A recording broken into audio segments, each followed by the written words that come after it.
اطال مجیب راشد صاحب، اگلا سوال میں آپ سے پوچھنا چاہتا ہوں کہ اب بات ہو رہی ہے پروپیگنڈا کی، اور خاص طور پہ وہ پروپیگنڈا جس کے تحت یہ کثرت سے کہا جاتا ہے احمدیوں کے خلاف، احمدیوں کے بارے میں کہ یہ دائرہ اسلام سے خارج ہیں.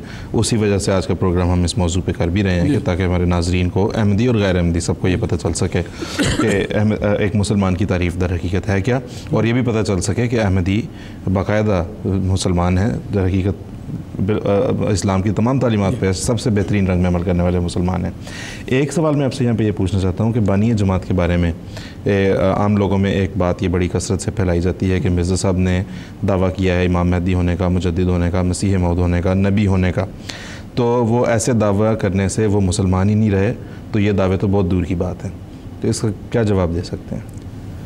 خیر، یہ جو سوال کیا گیا ہے بہت ہی بے معنی اور بے بنیاد سا سوال ہے، اور دراصل ہمارے مخالفین بدقسمتی ہے کہ وہ بعض چھوٹی سی باتوں کو اس رنگ میں اس کو اچھالتے ہیں، بناتے ہیں، پروپیگنڈا کرتے ہیں کہ لوگوں کے گویا جذبات سے کھیلنے کی کوشش کرتے ہیں اور لفظی گورکھ دھندے میں پھنسا کر ان کو گمراہی کی طرف لے جانا چاہتے ہیں.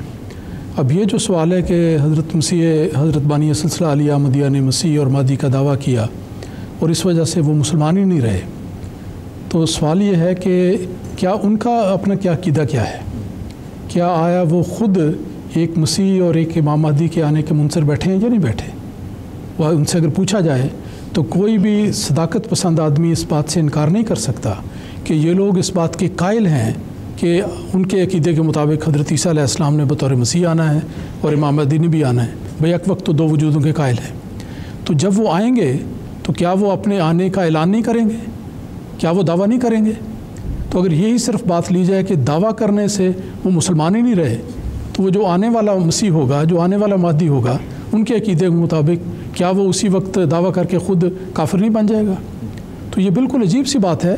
اور ویسے بھی دیکھا جائے کہ جب اللہ تعالیٰ نے کسی شخص کو مقرر کیا ہو کسی خدمت کے لیے، تو کیا اس شخص کے لیے فرض نہیں بن جاتا کہ وہ ساری دنیا میں اس کا اعلان کرے؟ انبیاء کی تاریخ پر نظر کریں، حضرت ابراہیم، حضرت موسیٰ، حضرت عیسیٰ علیہ السلام سارے، پھر ہمارے آقا حضرت محمد مصطفیٰ صلی اللہ علیہ وسلم، جب اللہ تعالیٰ نے آپ کو بھیجا تو آپ کو فرمایا کہ فَاسْتَع بِمَا تُؤْمَرُ بَلِّغْ مَا أُنزِلَ إِلَيْكَ وَأَنذِرْ عَشِيرَتَكَ الْأَقْرَبِينَ.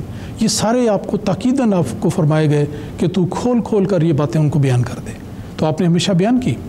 اور پھر اگلا سوال یہ ہے کہ اگر وہ ان کو اعتراض ہے کہ بھی انہوں نے دعویٰ یہ کر دیا، تو دعوے کے یہ دیکھنے والی بات ہے کہ پھر لوگوں کو پتہ کیسے لگے گا کہ کوئی شخص آ گیا؟